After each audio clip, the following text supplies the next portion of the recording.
and welcome to our event, collaborative event with the Finnish Association of International Affairs and Stockholm Association of International Affairs.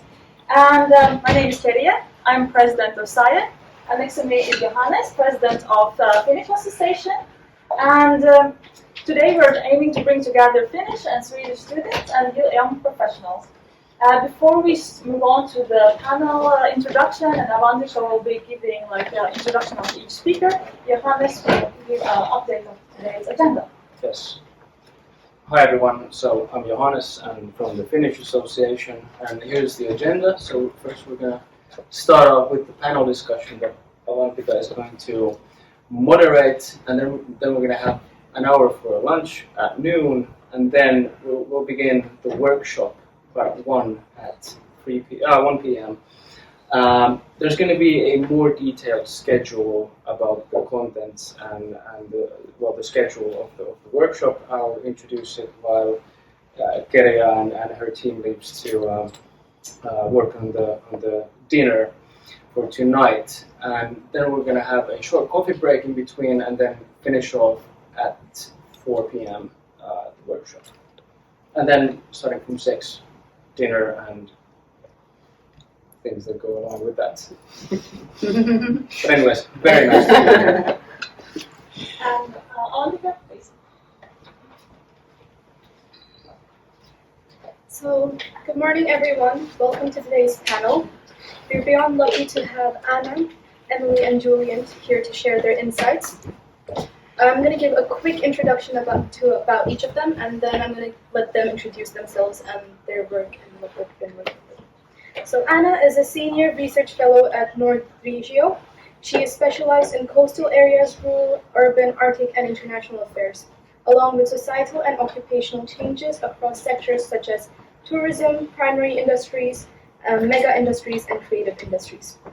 Anna is interested in gender, youth, labor market, cultural and mobility aspects of geography, planning, and spatial development.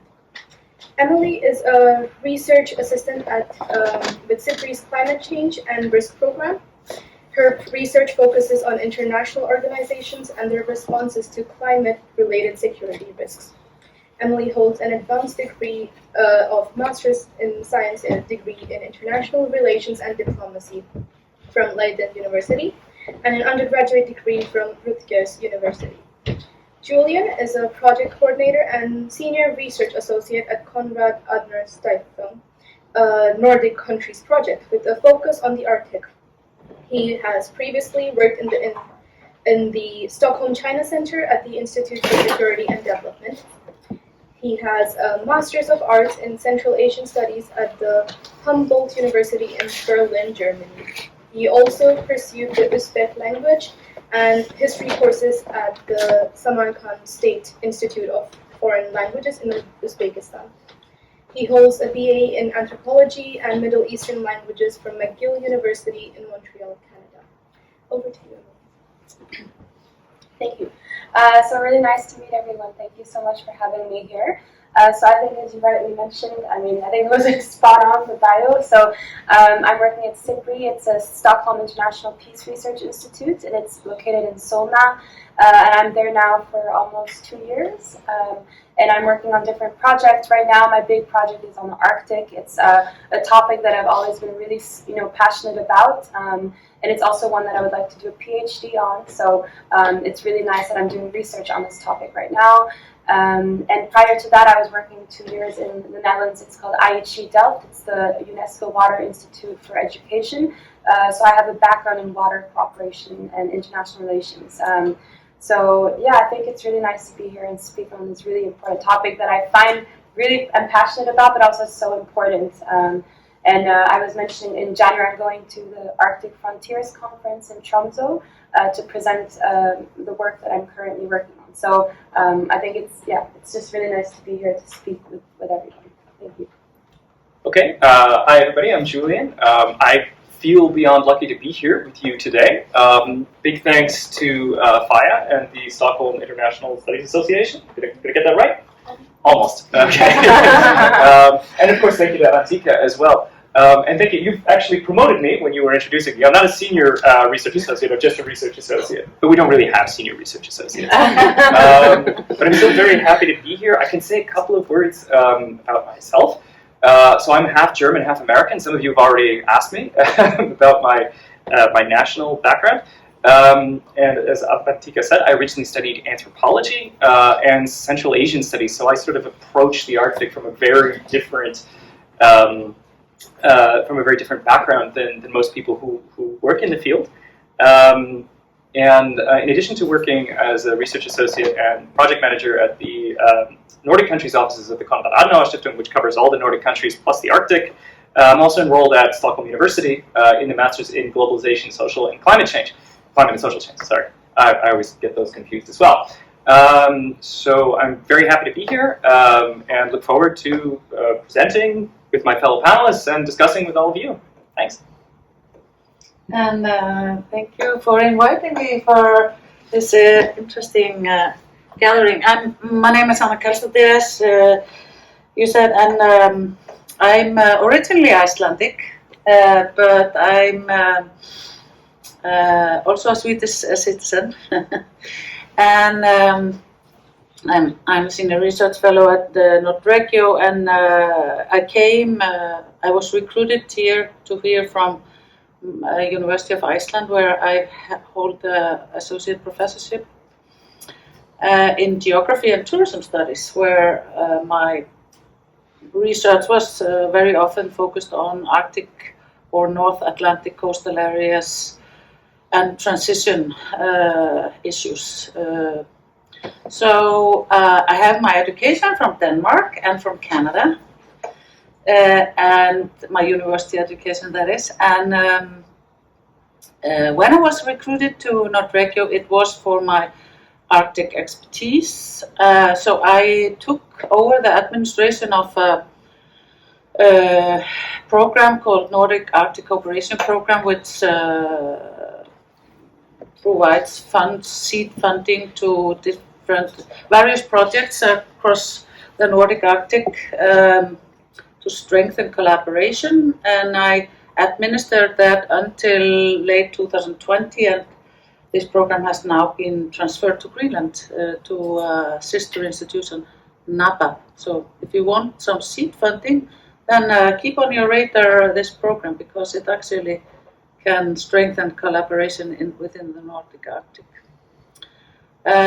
In research-wise, I have been engaged in various projects. I came also to lead Nordic Arctic Working Group, where we looked into regional Arctic strategies and future visions. And I think it's fair to say that this work had some influence into the central administrations of some few Nordic countries.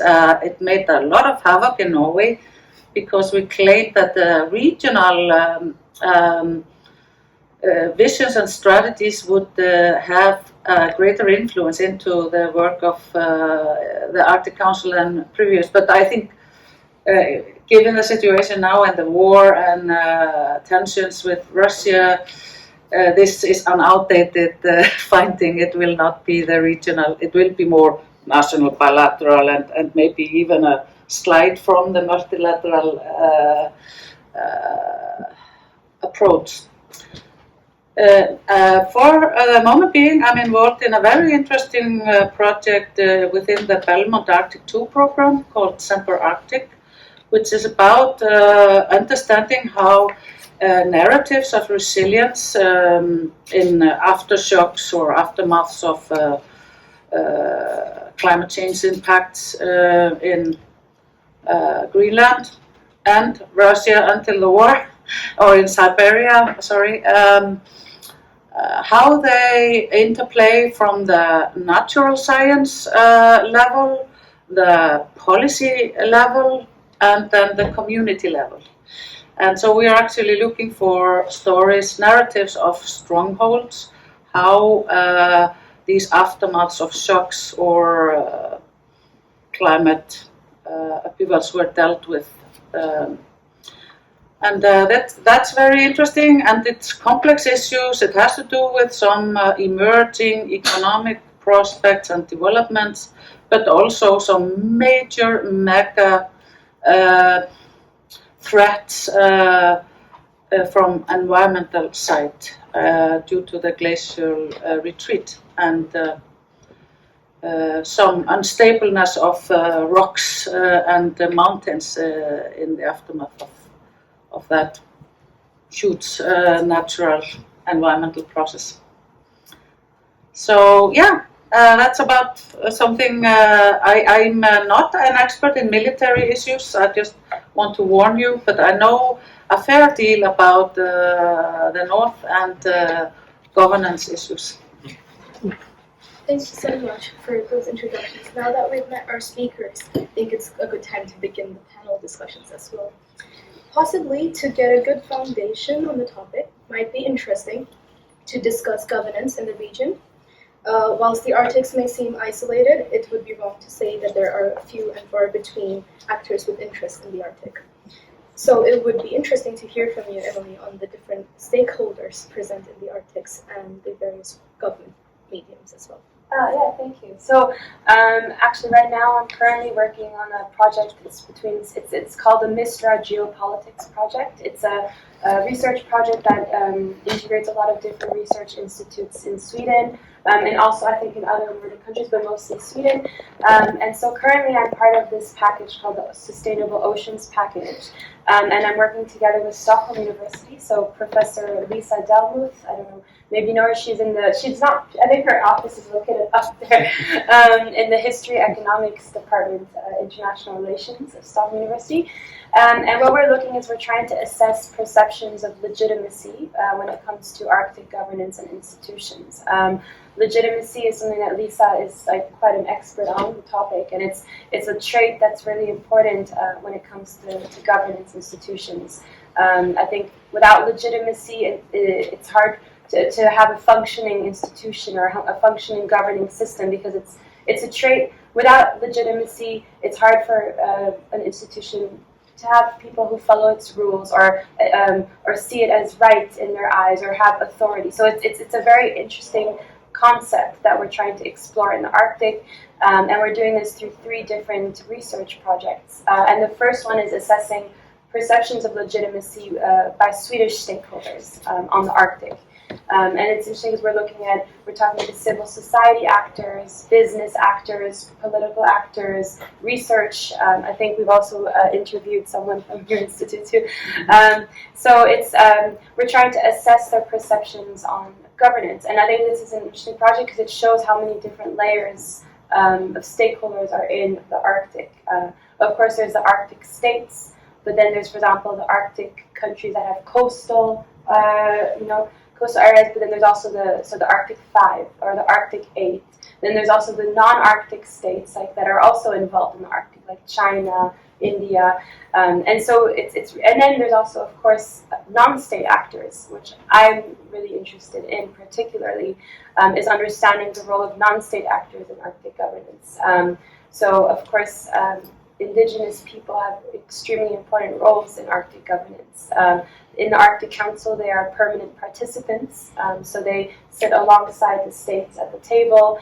I think that if I'm right, the Arctic Council is one of the first forums that ever granted this position to indigenous people. Yeah, so it's they have extremely important perspectives. But then also NGOs, for example. So I'm looking at, for example, Greenpeace and World Wildlife Fund, the WWF. So the Greenpeace does not have observer status on the Arctic Council, but they're also quite involved in politics. So it's looking at the ways that also NGOs participate. And I think especially when you look at environmental cooperation, science cooperation in the Arctic, you see that indigenous people and NGOs have extremely important perspectives, but so do businesses. The Arctic, there's a lot of development going up on the north, and that's how to balance the interests, because on the one hand, you can develop renewable energy, but that needs to be sustainable and needs to incorporate the perspectives of inhabitants, like indigenous people who are there. So it's very difficult on the one hand, the Arctic is melting. There's a lot of economic possibilities, geopolitical possibilities. Countries are interested to go up there, but it's also, so partly it's by state. So there's this term called the economic zone, the exclusive economic zone, and it extends beyond the Arctic countries. But then beyond that, it's international waters, the Arctic. So you cannot just go in and start extracting resources. That's something that Arctic governance, I think, does really well. I think that they do very well to protect the resources of the Arctic until we have more information, because previously it was all under ice and you couldn't even access. But now with the melted ice, you can have shorter shipping routes. You can have resources. You can have, but that's what I think that the importance of civil society perspective, indigenous people, of including these inputs in Arctic governance, because they live in the Arctic. They know, they witness the impacts of global warming, countries going up for this. So it's really, I think that's what I find very interesting with Arctic. There's many different actors. It's in many ways a global common, because the international waters the resources are no one's beyond the economic zone. It's a shared resource. So how to do this sustainably and then we are doing also a project where we're comparing views of legitimacy of the Arctic Council, which is the I guess the main governance platform in the Arctic. Now currently it's on pause because of Russia's war in Ukraine. But we're assessing legitimacy perception of the Arctic Council between the United States and China, which is quite interesting because China is not, I would say, per se an Arctic state, but it has observer status in the Arctic Council, and I think it does consider itself a near-Arctic state. But then we compare that to the United States, which is an Arctic state, and we're assessing perceptions of legitimacy, like do they think that the Arctic Council governs the issue areas that are important? Does it fulfill their needs? And we're doing this by looking at different statements between 2012 till today, different presidential statements, press releases, both domestically and internationally.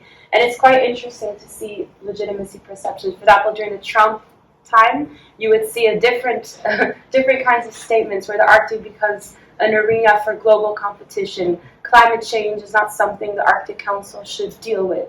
But then you see, for example, when Biden comes in, it changes perceptions. So I think, and in China, on the other hand, you see their perspectives also, like a non-Arctic state also having different perceptions of Arctic Council. So that's the research we're working on right now. And I think, so personally, I said I want to do a PhD. I think I would be really interested to keep working on this non-state actors, indigenous people, NGOs, how they participate really in Arctic governance. I think they have really important inputs.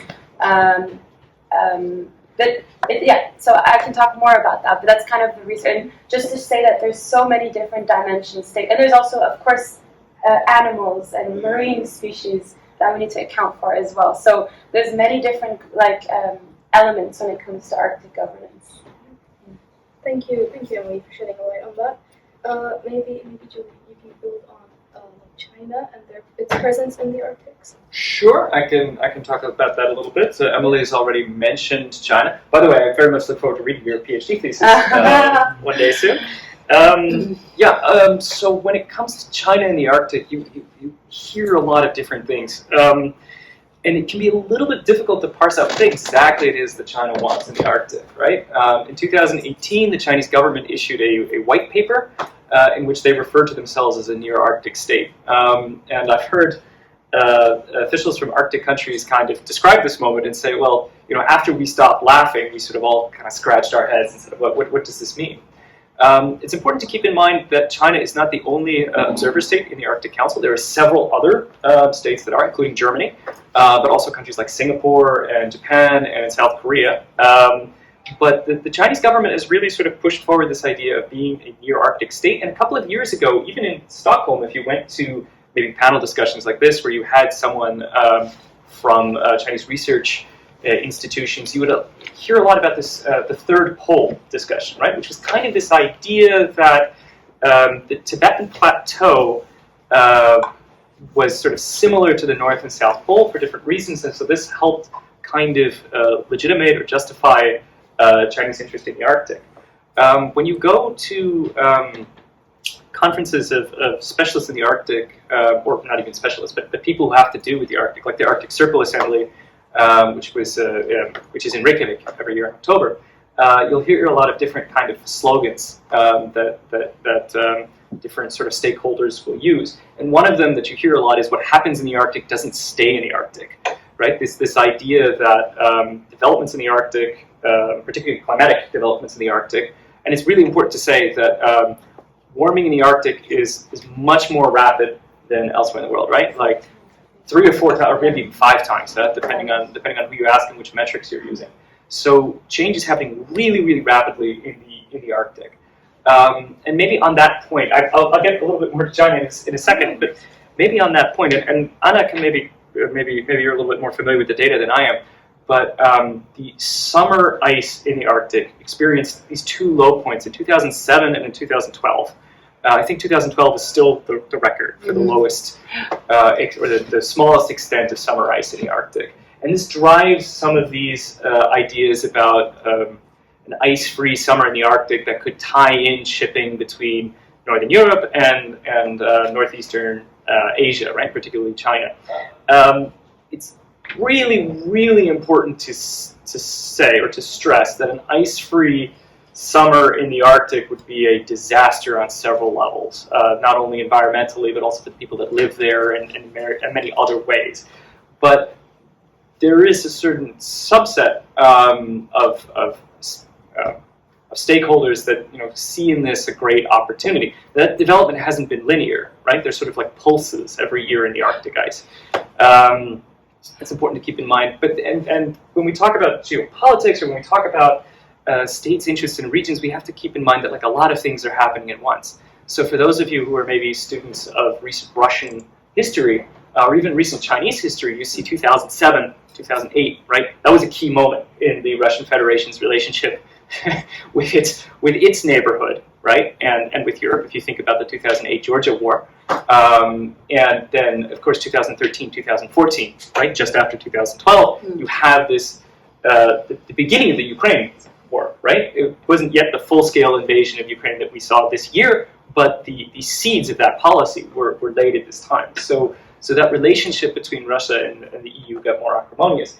In China, you also have the rise to prominence of Xi Jinping, who has just at the National Congress of the Communist Party of China has just become has broken with tradition and has become the General Secretary of the Communist Party for a 3rd time, and has changed the composition of the upper echelons of the party around him. And he has espoused a lot this idea of the Belt and Road Initiative.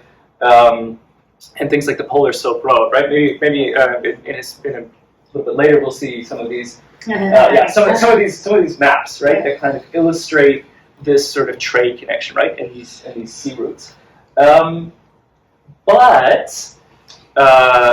it's important to say there's been some discussion about Chinese military presence in the Arctic, right? And at least as far as I'm aware, to date there has been no serious presence of the People's Liberation Army, which is the Chinese armed forces, in the Arctic.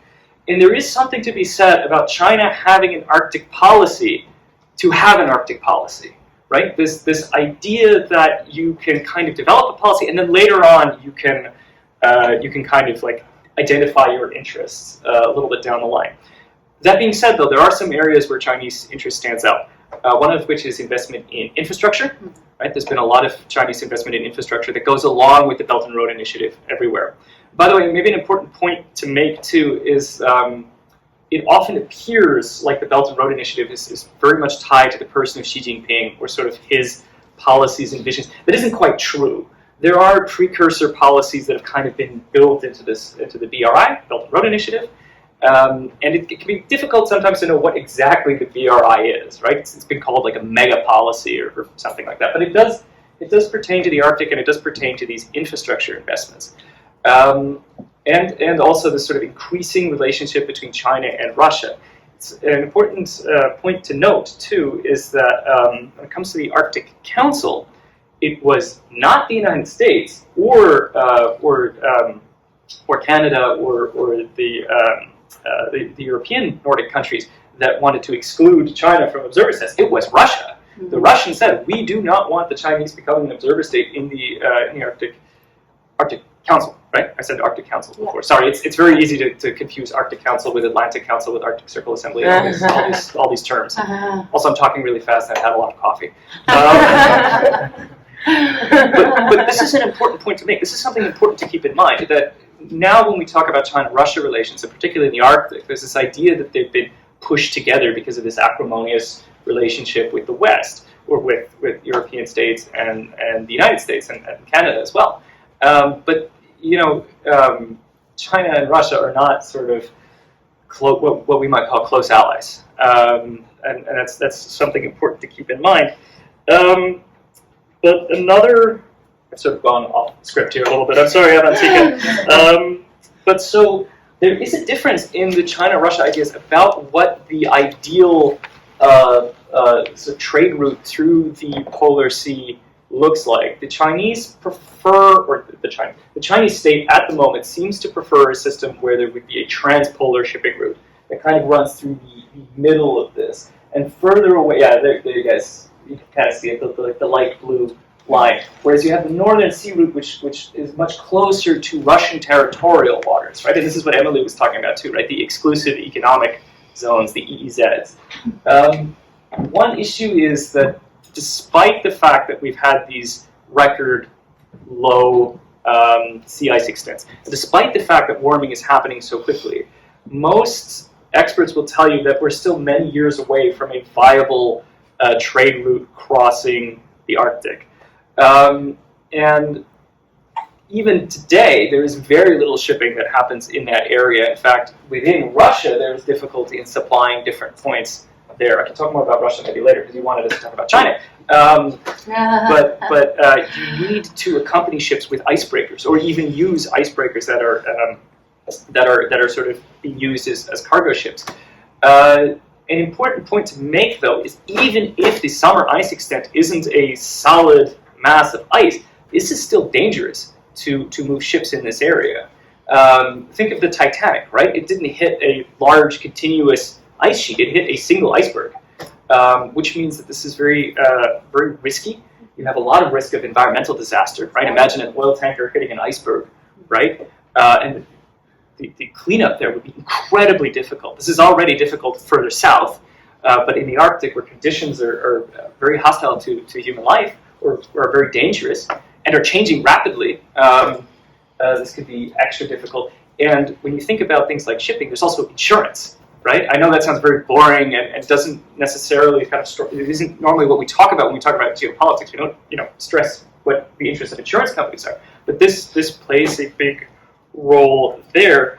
Let me see. And I guess also, for the insurance companies facing unprecedented scenarios, really, they are kind of hesitant to insure some of these vessels, or so that's absolutely a big obstacle for that happening. And like insurance companies are notoriously conservative, right? Like they're gonna wait and kind of watch what happens in that area.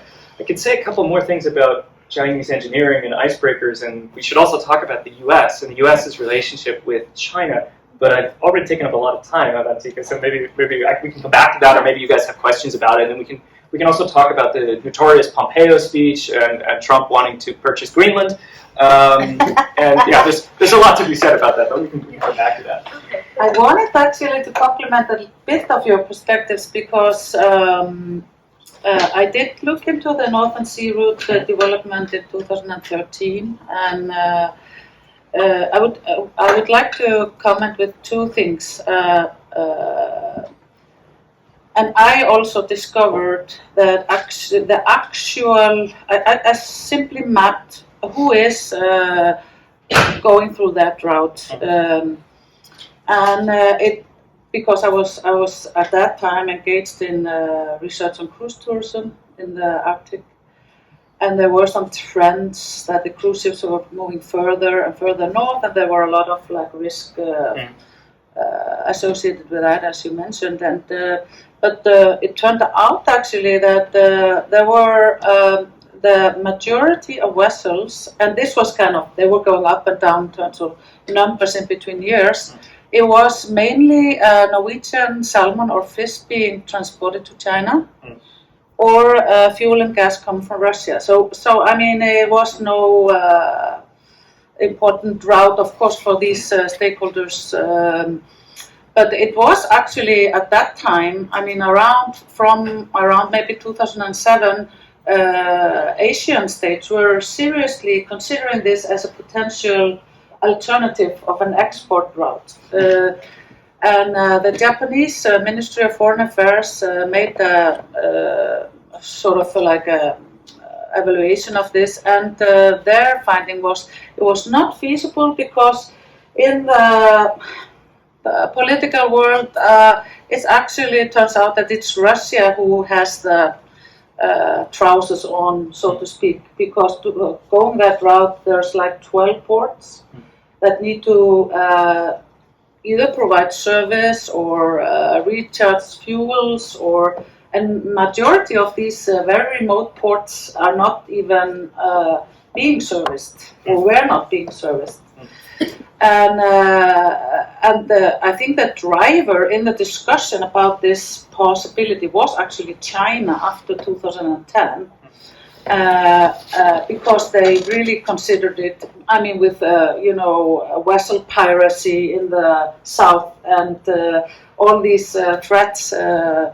Choke points in the Suez Canal. Yeah, exactly. This was maybe something that could be used. And but then again, a Chinese friend of mine said, but you have to see, actually the only state that China fears or has a fearful respect of is Russia. So actually it all depended on Russia's stand on this, and they never really paid much interest from the central government's side. So, yeah. And then I want to comment on this with. Here comes the challenge. China and because we have this tendency now to talk about. I mean, we buy a bit into sort of the strategy, military, security narrative, but actually, we all know that knowledge is power. And China has, in my mind, had a genuine interest in having the knowledge power of climate change impacts in the Arctic Oceans and the North Pole. And they manifested that with an Arctic scientific expedition with a snow dragon, and I think it was 2012, where they invited different national experts from around the Arctic to be on the journey. And actually, China has a very strong climate science institution in Shanghai that has a long story, and they have observed climate changes for decades, as has Russia. And as an example of that, I think in the Arctic Circle Assembly last year, this big German project called Mosaic was really being profiled. But but we know that actually Russia holds all of these evidences already, because they've been there for years with their scientific expertise. And I think we need to consider, when we talk about global powers, that it also builds on knowledge and data that has been achieved through centuries. So it's no coincidence that both Russia and China have some strong climate scientific institutions. If I could build on that point too, this is something I forgot to mention about China. There is a lot of sort of criticism about China entering the Arctic in a region that isn't like traditionally considered its backyard. But it's important to keep in mind also China is extremely vulnerable to climate change. Right? China as a country is vulnerable to climate change. When you hear these discussions about rising sea levels, right? And again, it's important to keep in mind that as the sea ice, if the sea ice disappears, that doesn't really affect global sea levels, right? But it's the Greenland ice sheet, right? If that, right, and the Antarctic, the West Antarctic ice sheet, particularly when those melt and the sea levels rise, a lot of the people affected by that are in China, where you have an incredibly high population density along the coast. So there is real concern in China about the effects of climate change. Sorry. Yeah, exactly. And I also want to mention actually, I'm a little bit personally sad over the tendency for more narrow-mindedness in the policies of China as of now. Because actually I did experience myself them being more open towards the world. Less than 10 years ago. And as an example of that, we established this China-Nordic Arctic cooperation and held several scientific cooperation meetings, both in various Nordic countries and in China from year 2013. But that has now and they even hired, because they understood that there was a complexity in this issue, they even hired a social scientist in this climate institution. But now it's kind of all evaporated into policies, number one. And I feel sad about that because there are much more needed dimensions to explore in our relationships.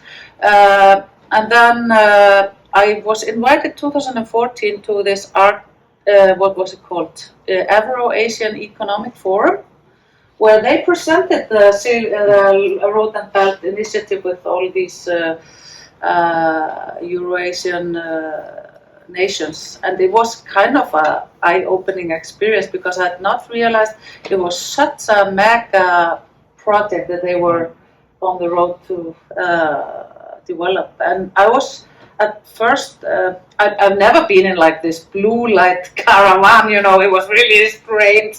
I'm not in policies, I'm just a researcher, and it was like, we were being transported like, presidents, and then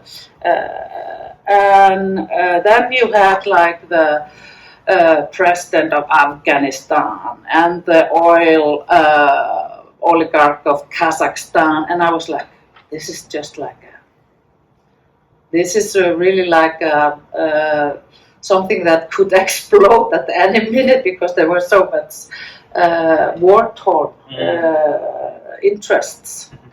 So I thought it was kind of a brave initiative, but of course it held a lot of conflicts and potential tensions, and we've seen that already emerge.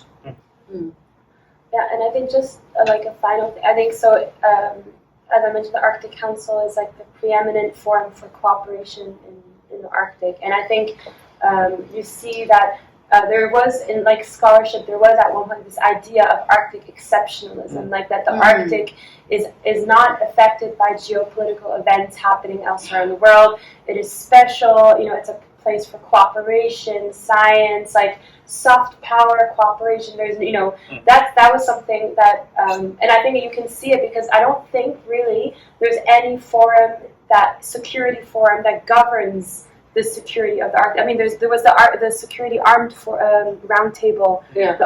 That was after I think Crimea. I think Russia pulled out. Is that what happened? Now since then it hasn't resumed. So there's no hard security cooperation. And today we see that with Russia's war in Ukraine, Russia was actually the chair of the Arctic Council for this year and the last year, which was a bit, so because of that, the other 7 Arctic states decided to pause activities of the Arctic Council, and it's been doing that for now almost a year, since March, since the invasion. I think they've resumed limited activities in the Arctic Council, but without involvement of Russia. But we have to remember that Russia is also the biggest part of the Arctic is in Russia, like the largest geographic territory. And so this impacts, of course, state level international geopolitical cooperation, but it also impacts scientists, researchers, indigenous people, like the Sami people, for example. They are in Sweden, I think, Russia, they're in Finland, Norway. But now we've seen that since this invasion of Russia, there has been even breaks or like tensions between the Sami people in the Nordic countries and the Sami people in Russia. Actually, there has been I think the Russian Sami people have been excluded from the organization now. You see that these geopolitical events are trickling up into the Arctic, and that's not good, because now there's no I think the Arctic Council was a really important forum, is still an important forum for cooperation, but now there's just no cooperation, and that's something for geopolitical, because we're talking about geopolitics and ice, you see it going up into the ice now. So that's something to mention also, I think. Can I build on that point, or do you want to get on to the next?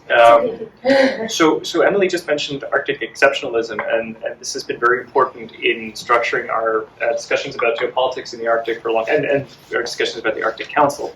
An important thing to kind of keep in mind, or when I look at geopolitics, or when I try to look at sort of benchmark years, at least me personally, I always look for sort of overlaps between different things, right? Like the extent of sea ice in the Arctic and the policies of the Russian Federation. Like the idea of Arctic exceptionalism comes from a speech in Murmansk by Mikhail Gorbachev, who's recently just passed away, right? So in 1987 may seem like it was a long time ago, right? I suspect that many people in this room weren't alive in 1987, but it has been. It has informed policies for a very, very long time. When we talk about the Arctic, and you'll hear a lot of discussion about securitization now, right? And particularly in response to the Russian invasion of Ukraine, but already going on. When we discuss the Trump administration or China's policies around the world, we'll have this idea of securitization. One thing to keep in mind in the Arctic is that it is very difficult to do anything in the Arctic, be it research, be it supply communities up there, right? Because of the logistical difficulties. It's much, much more expensive than anywhere else. So think about what was happening in Russia in 1987. Think about the situation that Gorbachev is kind of dealing with from his perspective in 1987. During the Cold War, there was this idea of two opposite military blocs trying to outspend each other, and the Soviet Union can no longer really keep up with the US and with most NATO countries at that point, right? So militarizing the Arctic or securitizing the Arctic is incredibly expensive. It's much, much more expensive than in other places, in other areas, right?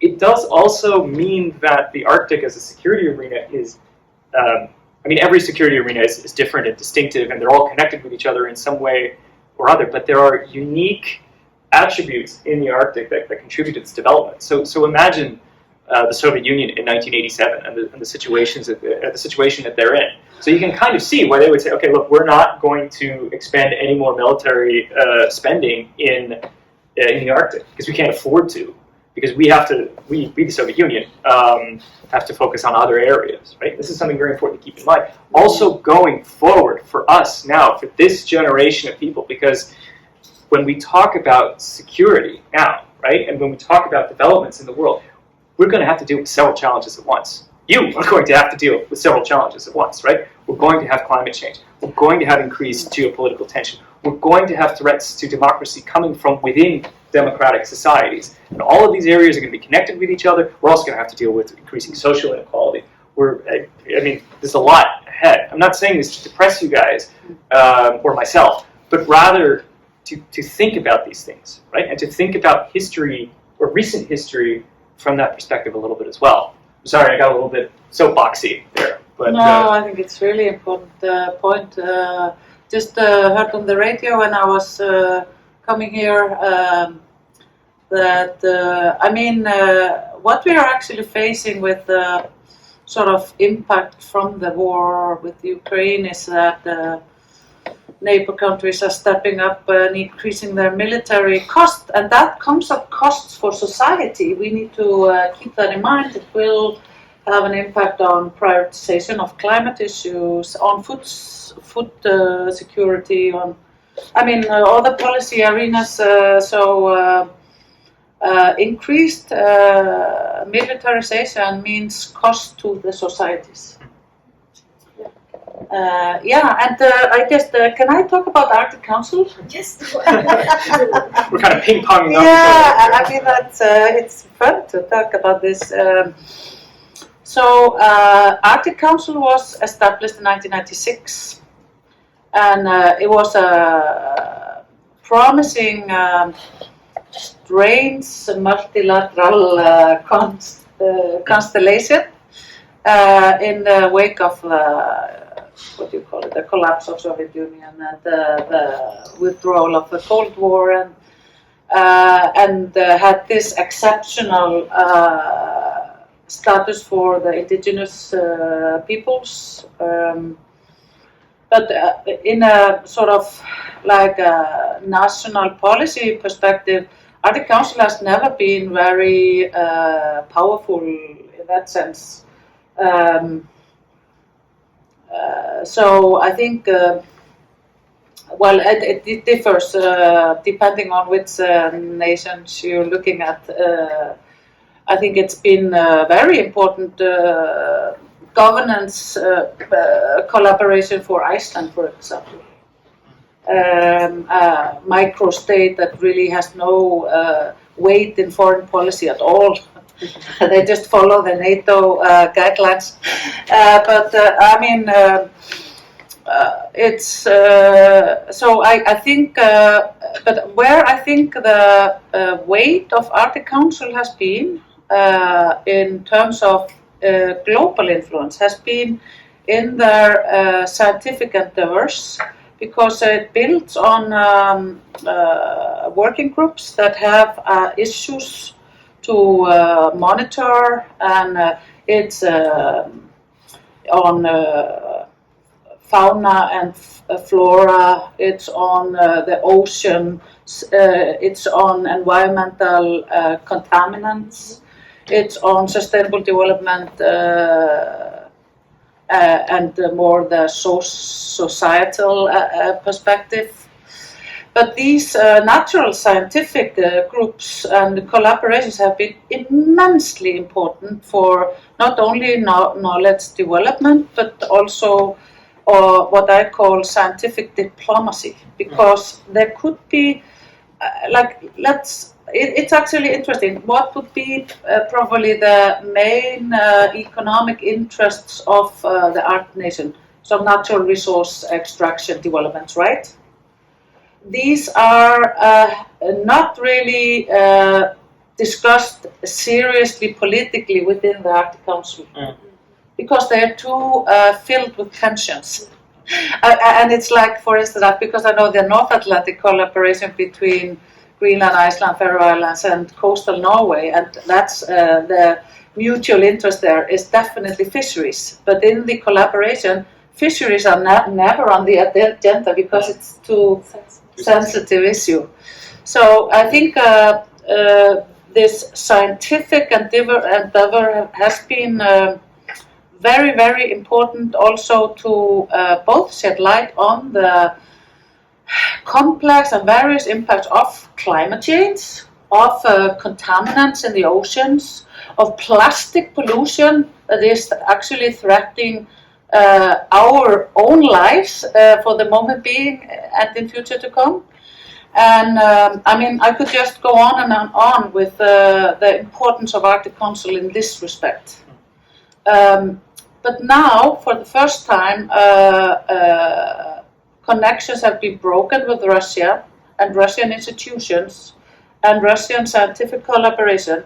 It also is based on the fact that it's probably also it's a security issue for Russians to work with us.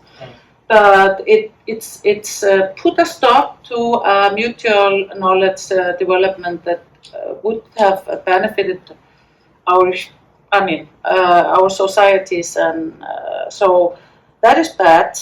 And we don't know how long the war with Ukraine will last. But I think we already need to come up now with some potential solutions to how we make a reconciliation after the war with Russians, because they are important in this respect. And I think we need to go the scientific way. But when that is said, I just learned yesterday, because I was in a meeting in the Norwegian embassy, that Russia holds the presidency of Arctic Council until May next year, and then Norway takes over. And actually the Nordic countries have gone together and decided that they will continue the work of the Arctic Council without Russia. Yeah. And which is a totally, it's a game changer in a way. I'm very relieved, but we still have this challenge at hand. And I want to recommend you maybe to read something by a Finnish scholar from the former director of Arctic Center in Rovaniemi, Timo Kourua. He's written extensively about some of the sort of future perspectives or projections or for the Arctic Council work. And in my mind, actually, I've been in several Arctic Council meetings as some researcher on the site, and I remember already maybe 2004 or something that there was a lot of. The United States has always been the sort of difficult partner in terms of making any resolutions on environment. And this was the case. And it just like, that meeting was supposed to be like an hour, and it just, we were waiting in the hall, and and the journalists were going crazy, and it just went on, and it went on. And there was some stupid environmental minister from, United States that did not want to sign the declaration on some environmental issues. So this has very often been the struggle within the work of the Arctic Council, that the United States does not want to, they want to be, they are a little bit like the Norwegians in multilateral collaboration. They have to have the sense that they are driving the scene. But that's not what multilateral cooperation is about. I say, without the scientists, Arctic Council is nothing. It's just a bunch of some visionless officials from the central administrations of member countries. That's it. Sorry. Thank you. We will move on to the next topic, and that's an area of growing concern in the Arctic, at least I think that. I'll leave the panel to decide if it is, and that is climate change. And I hope that everyone in this room agrees that climate change is in fact happening. The Arctic has especially experienced climate change, with it warming 3 times faster or more, as you guys have mentioned previously, than the global average. This has facilitated the increasing ease of access to natural resources and sea routes. Here, an activity that has significant impact on climate change ramifications in the Arctic is exploration and mining of natural resources. For example, this is something I read and I thought was interesting, was that Greenland has large projects that are being set up to excavate nickel, copper, and other minerals, and these projects are being funded by billionaires consisting of Bloomberg, Bezos, and Gates. And they claim that these mineral excavation projects will cover the green energy transition by providing materials for hundreds and thousands of electric vehicles. If we can build on that. Greenland has vast resources of critical mineral depositions. And they have also some history of mining. I think that these are, how many of you have mobile phones? Everybody? With our lifestyle and electrification of the car fleet and the green transition that is ahead of us, and we're in midst of already. We will have to use some of these critical resources, and also geopolitical conditions are changing, which means that some of the deposits that originally came from Russia or China will have to shift. And so I think these large millionaire investors, they're just well informed. Okay. And they want to be part of the game. I'm a little bit concerned about, I'm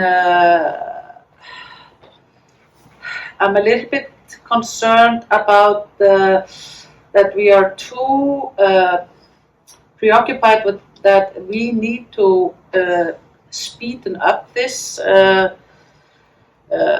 development, and that it will come at cost of, I think, the dialogue with involved communities, and that it could unstabilize security in the long run.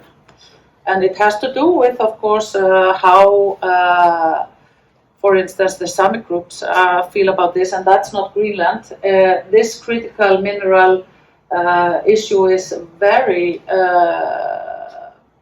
current in Sweden and maybe even also in Finland. I'm less knowledgeable about that. As an example, I just heard the communication director of LKAB yesterday telling us that they are going into the critical mineral exploration here in Sweden, and part of that adventure will be to use from their mineral, what you call waste, circular development, and because actually I was not aware of this, but it's Russia and Asia has been mainly responsible for, I think, 90% of the phosphor, which is very crucial in what do you call it? Agriculture, and that's there's a major shortage of this for the moment, being due to, I think, disturbance of the logistics and global supply chains that actually already happened during the COVID times, and this and before even. Yeah, and before even. So there are more than just war issues that are shaping that development. But actually, he told also that they intend to develop apatite mineral and other minerals in the Swedish setting. And I know this is a very complex and sensitive issue for the Sami population, and that they would really want to be in the dialogue. With LKAB as a crown corporation in Sweden, it's maybe will be sold, I don't know. But I'm more actually, I'm more concerned about these global billionaire external investors that actually don't have nothing at stake in place, and that kind of creates this global local tension, you could say. And I think what we're facing now, and I'm now involved in a project at Nordregio called Green Transition, focusing on renewable energy transition and local benefits for rural communities. I think these land use competition issues, they are really at core and will be at core in politics in years to come.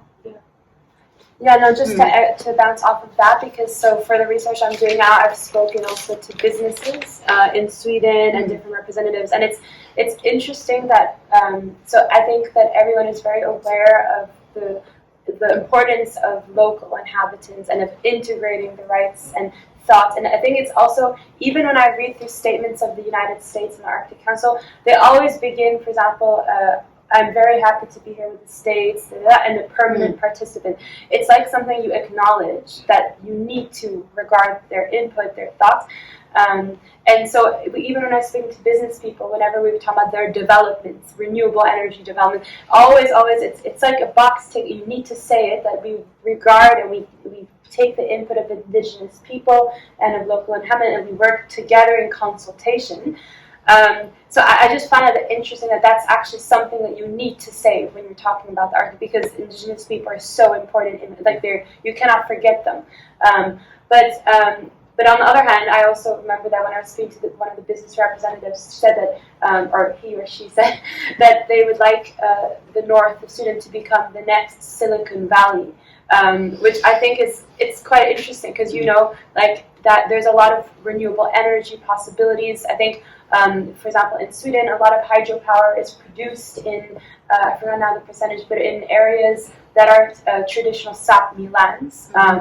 So traditional Sami lands, and this occurred, I think, in the late 20th century, I think 1970, 80. I forgot now exactly the amount, but it was not really in consultation with the indigenous people. It just happened, and that's an important thing because renewable energy, I think, it's produces green energy. And maybe it helps us reach our climate targets, but there's a lot of negative, what we call backdraft impacts. So these are the negative unintended consequences, like it can displace communities, it can, for the indigenous people, it can disrupt their Sami, like the reindeer herding practices, it can, so for example, in Norway, there was the Alta Dam controversy. That's a very famous example of where the Norwegian government wanted to build the Alta Dam, the hydropower dam, and the Sami people, they protested against this project for almost a decade, and they were joined by groups all over the world, environmental activists and groups.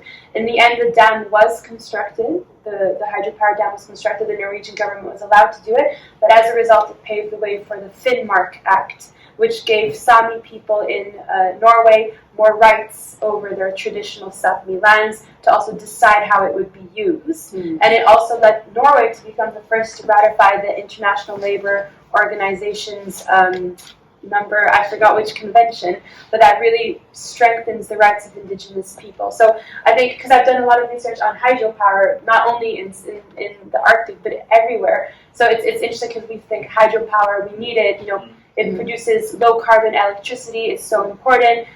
So Sweden can be the next Silicon Valley, but there's a lot of negative things that we need to consider, and it's to make it like peaceful and just, basically. But I think also it's interesting in the Arctic, like governance of the ocean as well. And right now there's negotiations to create an agreement for biodiversity. So there is protection, UNCLOS, the UN Convention of the Law of the Seas, regulates kind of like the economic zones and the territories of beyond your territory, how countries can regulate the oceans, international oceans. But what's not regulated is the biodiversity under the ocean. So the species under the ocean, and this is increasingly being impacted in the Arctic. So that's something that's being brokered now at the UN.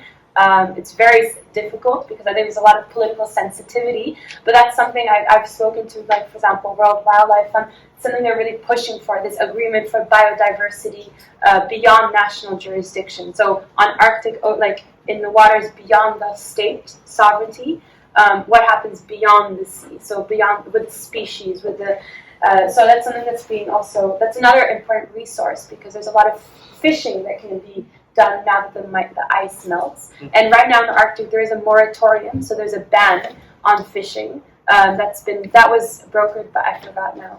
But that's something that's interesting. And then the Arctic states agreed that fishing will not happen until we have more information, scientific information, on how to do this in a sustainable way in the Arctic, which I think is quite interesting. It kind of shows again the scientific emphasis on cooperation in the Arctic. Yeah. But I don't know. Did you want to say something?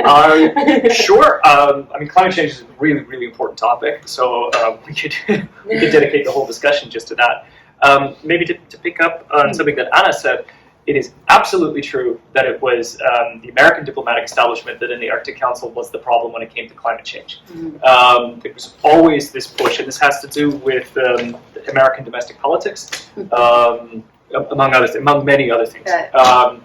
But this was quite evident in 2019 in the Rovaniemi, pronouncing it poorly, but you know what I'm talking about, where Secretary of State Mike Pompeo held this really sort of this speech that was very shocking to diplomats who were, and not just diplomats, right, representatives of NGOs and indigenous people who were at the meeting, where after the U.S. had kind of pushed this agenda of trying to remove any mention of the Paris Climate Accords, Paris Climate Accords, Paris Climate Agreement, which the United States had pulled out of under Trump, right?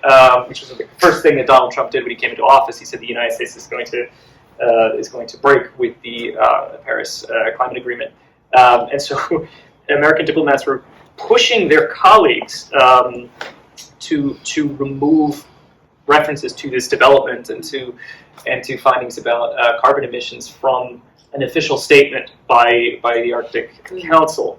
In terms of like geopolitics, right? This opened up a situation where it was the U.S. on one side, and all the Arctic 7 at the time on the other side, right? So this is something important to think about. Since then, just this year, the United States has issued an Arctic strategy document, which follows on the heels of a 2013, I think it was 2013, was the first U.S. Arctic strategy. And when you compare the two documents, you do see some interesting things.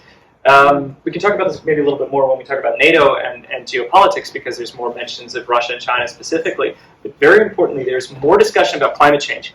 And there is more discussion about indigenous communities. Previously, there had been a lot of focus on the indigenous and indigenous knowledge and this kind of thing, and so working with indigenous and tribal organizations within the United States. But now, there is sort of an understanding that there needs to be an engagement with these communities, right? So not just individual people, not just having the person who is indigenous, who happens to be indigenous in an American government setting, but really to work with the communities that these people live in. So that community-focused approach is very important. The 4 pillars of this of the U.S. Arctic strategy also include things like sustainable economic development, and that sustainability discussion is new. Now, I think we could spend a lot of time discussing about whether this is just rhetorical or whether this reflects a shift in thinking of the American policy establishment. And I think there's arguments to be made in both directions there.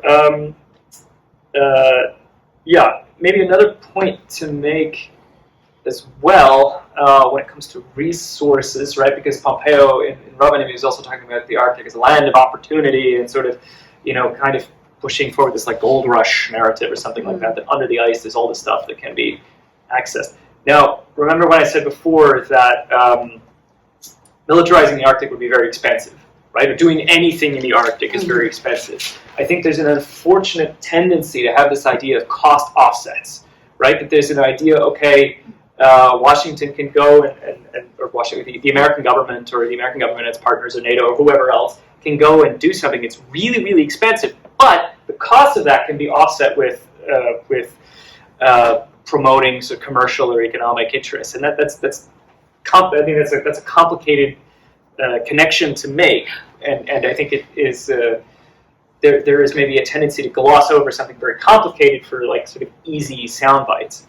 Now, the issue with the U.S. Arctic strategy, I think, is when you think about 2013 and now 2022, these are situations where you have, in the bipartisan politics in the United States, you had democratic administrations, right? You had the Democratic Party in power. So one could understand this situation in which NATO or European or other partners are saying, okay, to what extent does this reflect American domestic policy as opposed to American national policy, right? If another administration comes in, if Trump is re-elected president, will he pull out of the Paris Climate Agreement again? Will they abrogate the Arctic strategy? How do we plan and how do we react to the Americans? So that's an important point to keep in mind. But climate change is real. Just to respond to Avantika's question, climate change is real and it's becoming more visible. I think there is a little bit of an issue. I personally think that there is an issue when we have very, very good scientists and we have very, very good people generating a lot of data. And as our technology improves, right, as we get more accurate satellite images, as we are able to use things like drones to measure the composition of the Greenland ice sheet. I keep saying the Iceland green sheet for some reason, but you guys know what I'm talking about. We get more data and we get more sophisticated pictures of what is happening. We have to balance this a little bit with what the public is thinking about climate change, right? Because as time goes by, climate change becomes more salient for all of us. Mm-hmm. And so this opens the door for things like greenwashing. If people are concerned about climate change and a company says, oh, well, we can solve this issue with this, one one-size-fits-all approach, or create a win-win situation, I think that may cause more problems down the line. And it's very difficult to think about what these problems could be, because these climate systems are incredibly complex. And even at the Arctic Circle Assembly, you started hearing a lot of discussion about geoengineering. And I've heard that a couple of years ago you wouldn't have heard that much, because it was still more in the sort of realm of science fiction. So geoengineering is the idea that we as human civilization can deliberately influence the climate system to reverse some of the problems that we have. But this is so complex. The geoengineering is quite dangerous.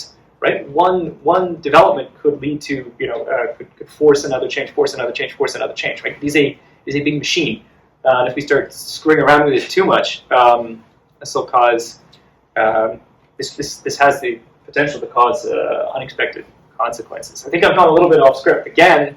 Msika wanted something different, but these are important points I think to discuss. No, I think they're really important, and I think everyone was very interested in those points.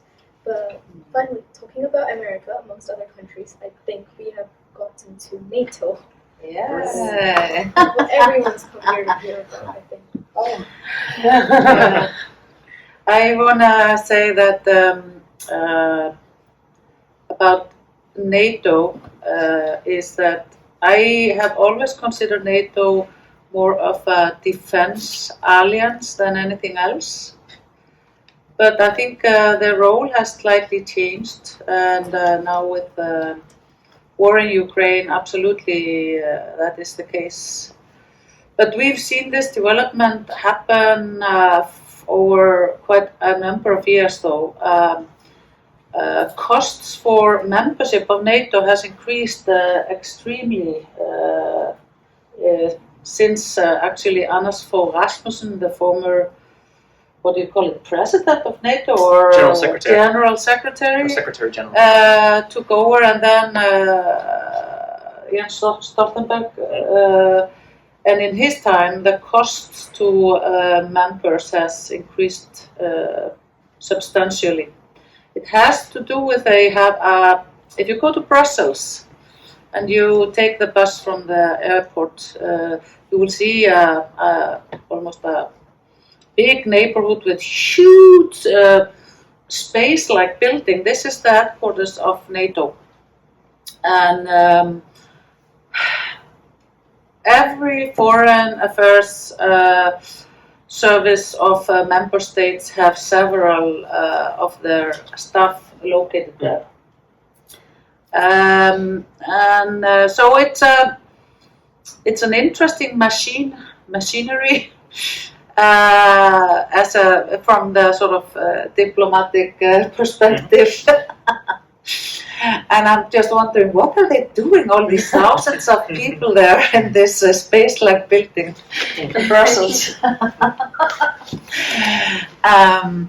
But that's it. I think the application of Sweden and Finland to NATO writes a history for sure. And one of the Swedish perspective. It's pretty interesting that Sweden is also a major weapon exporter. And for decades they have claimed that the legitimacy of their weapon export was based on the fact that they were neutral in partners. So it kind of sort of freed them from having some ethical stand. Of course, very often what weapon export goes to warfare, and they've absolutely been exporting weapons to even very totalitarian states.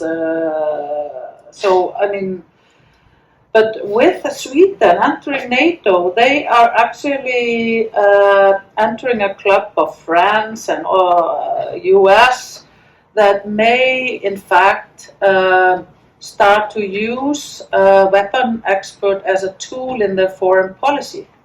And that is a new thing, because that's not been the case for Sweden so far. And this will actually be interesting. I come from a country without military, and I think, for instance, for Iceland, it's been immensely important to be part of the NATO, especially during the Cold War. It has meant that we are protected by the allies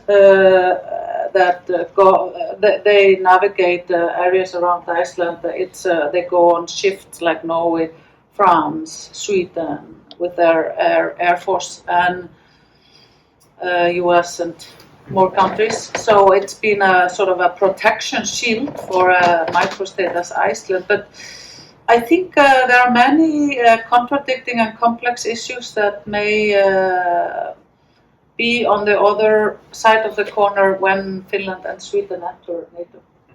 And I have no clear picture of it. I think also for Finland that has this big Russian neighbor. It's sort of I think the violent and brutal history of warfare or piracy of Russia in Finland and in Sweden throughout history has created a notion of fear that is kind of almost in the DNA of these populations. So now, with the war in Ukraine, you can understand that the majority of voters really want to enter NATO, but what it implies, I'm not sure. Yeah.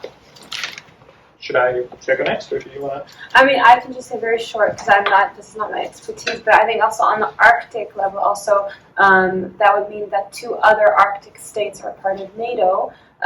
So I think out of the Arctic 8, or how many would be in NATO? Then it would be everybody except Russia. Everybody except Russia. So that also has implications on the Arctic level. I think it also maybe, I guess, protects Sweden and Finland also as well because they're now part of NATO. So of course, how NATO works, of course, if an attack is on a NATO country, all of the other countries also come to defend. So on the Arctic level too, I guess that adds a new layer of security governance too. Because NATO, so I think until now, they have Arctic strategies. I'm not so familiar, but I don't think this will change things for sure on the Arctic defense level. I mean, like that most of the states are now part of NATO, all of them except for Russia. That's going to have implications on the Arctic level. So I'm curious to hear more also from you about that. And I think there's probably going to be a lot of consequences from this, definitely. Yeah. So I can say a few things about NATO. I sort of prepared for the NATO segment today. But first off, maybe we start with a fun little factoid. I think in 1954 or 1955, the Soviet Union applied for membership in NATO. And this is kind of something that most people don't know when discussing NATO. But the formation or the orthogenesis of NATO took place in 1949, right, and sort of accelerated throughout the 1950s. There were many similar treaty organizations that were set up as alliances with similar names. Everybody here has heard the term NATO, but I wonder how many people have heard about MITU, which was the Middle East Treaty Organization, or CETO, the Southeast Asia Treaty Organization. So what makes NATO stand out is that it's been very flexible and it's really managed to survive many different episodes of geopolitical developments and many different moments of transatlantic relations. We very, very often, when we talk about NATO, we use that expression, transatlantic. I, in fact, use this to describe myself sometimes, being half German, half American. I kind of say, I'm a schizophrenic person and I'm a transatlantic person will sometimes be something that I will say about myself. But NATO was very much designed to enhance European security, Western European security during the Cold War, kind of came out of a discussion in the Nordic countries specifically. There was an impulse to create a Nordic defense alliance that did not bring in the United States, right? And this has a little bit to do with the diplomatic history of Sweden and Norway and Denmark, because the Norwegians and the Danes eventually kind of said, look, we're going to go with the Americans. No offense to Sweden, but we feel safer having the United States be the guarantors of our independence. For Sweden and Finland at the time, this wasn't really an option, right? And now we've gone through several different geopolitical developments, and now it seems that the moment has come where Sweden and Finland join NATO. Interesting also factoid about Germany. When you look at NATO expansion, West Germany became a NATO member in 1955. And if you think back to what I said before about thinking about developments sort of coinciding with each other, this was right after the death of Stalin, right? And from a German perspective, at least, even though it seems kind of absurd to us now, maybe, or to us as observers from the 21st century, the fear in West Germany was an East German invasion, right? That Germany would be reunified from the East by the Nationalvolksarmee, by the East German army. And so it was very controversial at the time to bring Germany and West Germany, this aggressive militarist state that had basically unleashed the closest thing that we've had to an apocalypse on its eastern neighbors, right? And to bring that into the NATO alliance. A lot of people were very reticent and very skeptical about this. All of this is to say that history is important, right? And history influences our political standpoints and our sort of strategic calculations that are made, right? So history is very much alive. And these developments over time sort of guide how we respond to particularly military developments, right? It can be the military is often quite opaque, right? Because of the need for secrecy. Because there's a feeling that if the civilian population in a country can access information about military things, so too can a strategic opponents. So it's much from a military perspective, it's much better to kind of keep information close to the chest. Yeah. But of course, as liberal, democratic, pluralistic societies, we have a desire to take part in the decision-making process that is going on there. An important thing about the NATO alliance also to keep in mind is that the different member states contribute based on their ability to contribute. So as Anna mentioned, Iceland is a member of NATO, is a founder member of NATO, but does not have an armed force, doesn't have a military of its own. They have a very competent Coast Guard, and Iceland has contributed to the European response to the Russian invasion of Ukraine by sending civilian equipment, particularly for airplanes, right? For the aviation industry. And this is something important to keep in mind. I have been in conversations where sort of young people from different parts of Europe have come together, and there's been kind of this idea, well, what does Iceland really contribute to our European security if it doesn't have a military? Are you guys going to come and fight when Poland is invaded or Portugal is invaded or some other member state? But the important thing to keep in mind is that the different members of the NATO alliance complement operations overall, and that this is part of the DNA of NATO. Now, there is one country that is a very large partner in NATO, which is the United States, right? Which is a very large defense budget, right? Spends a lot more money on the military than basically anybody else. And there is a very large state that also spends a lot on its defense budget, which is just to the east of the NATO alliance, right? Which is the Russian Federation.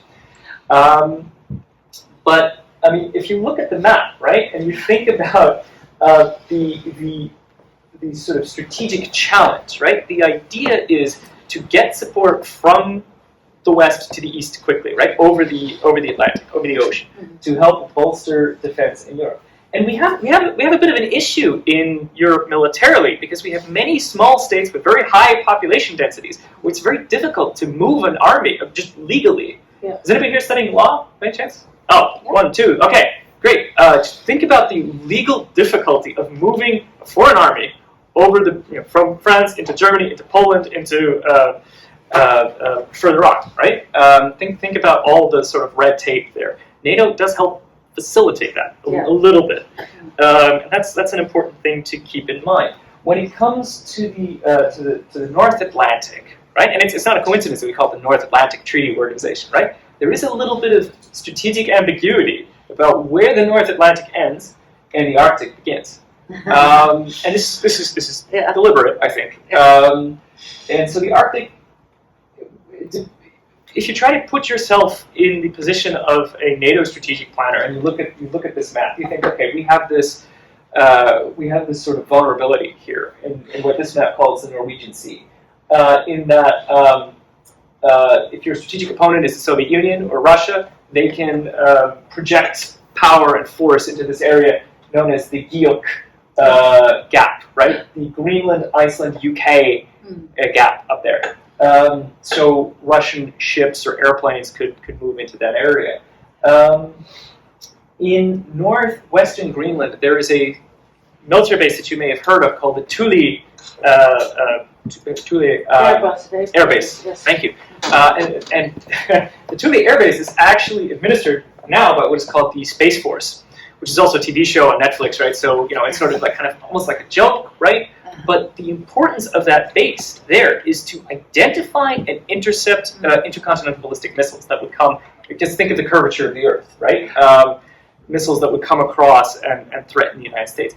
Now, we see this now, too, that missiles play a very important role in modern warfare, right, and have for a long time.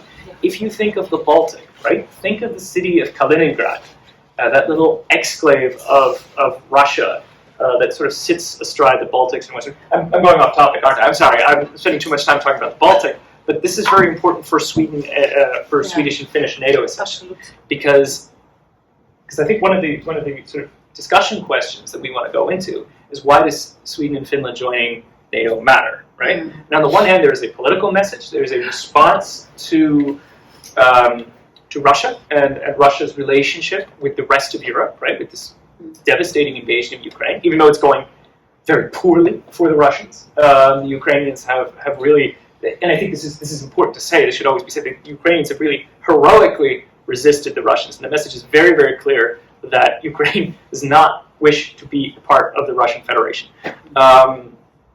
But so, and despite Russian military setbacks, Sweden and Finland coming into the alliance increases NATO's ability to operate in the Baltic. Sometimes you hear a little bit of the Baltic Sea becoming a NATO lake. I don't really like that much because it takes it kind of for granted, or it focuses a little bit too much on geopolitical maps or political maps and not enough on the actual situation in the Baltic, right? You have to kind of ask yourself, why does the Baltic matter? What is important about the Baltic?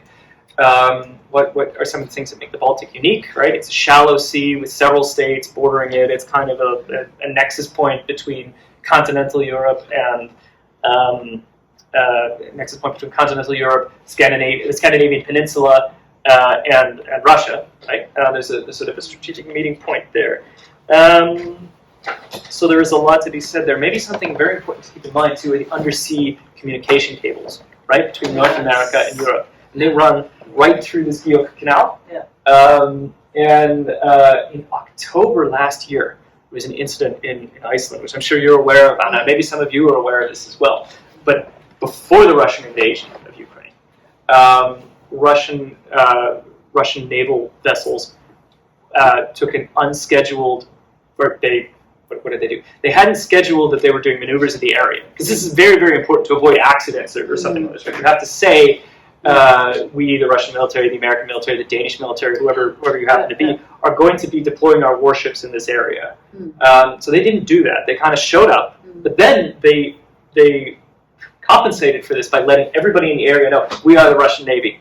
Right, so we're here. So these poor Icelandic fishermen suddenly have this unscheduled appearance of Russian military vessels, right? And they're telling them, "We're the Russian military. Tell your friends, right? We're here." They went around the island of Iceland, and then they stopped right above the undersea cables, right? And those undersea cables, because we think about military action as like fighting and logistics and this kind of thing, but so much of it is also communication, right? When are you there? Internet connections. Yeah. Right? Which is very, very important for NATO. So when you think about NATO's relationship with the Arctic, think about that as well. Now, if you ask Danish diplomats or Norwegian diplomats about Sweden and Finland being Arctic countries, they'll kind of smile and say, well, Sweden and Finland are Arctic in a different way than we are. And because we've talked about this too, there's different ways of defining the Arctic, right? They're not coastal countries. They're sort of inland Arctic countries, right? Most of you are from Sweden and Finland, right? I don't need to tell you this, but and I'm not saying this to kind of sow discord between different Nordic countries. There's very important complementarity.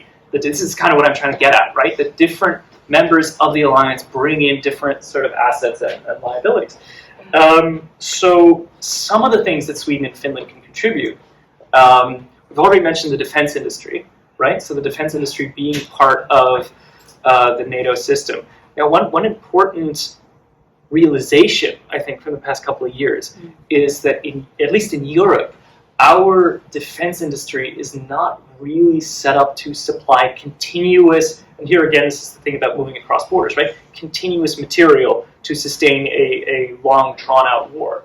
A lot of our thinking about warfare is, at least in recent times, has been informed by things like the wars in Afghanistan and Iraq and other places, which are very different in their nature than the type of wars that NATO was set up to prevent, right? The ultimate goal of NATO is not to fight. Yeah. I think that should be very clear. Yeah. It is a defensive alliance, as Anna said. And if I may compliment some... Compliment away. You can also oppose what I'm saying. I think actually, in a historical perspective, you could maybe see the development of NATO in different eras, because NATO is established in wake of World War II. And so after US and UK have won the war, and and then we also need to understand what was the other alliance that was the threat. Wasn't that the Warsaw Alliance? The Warsaw Pact. Yeah, the Warsaw Pact, which was the East European states with the Soviet Union, and during all Cold War, they were actually the major, the main threat. We always have to have a threat to establish defense alliances like that. So that was the threat. And then after European Union got more consolidated after the Maastricht Agreement, there were always attempts to make a European defense alliance. But it was always weak. It never really, I don't know why, so they never really complemented NATO in any serious way. And therefore, when we go into a new era, which is post-collapse Soviet Union and the collapse of Cold War, we have a new era. And the new era is the new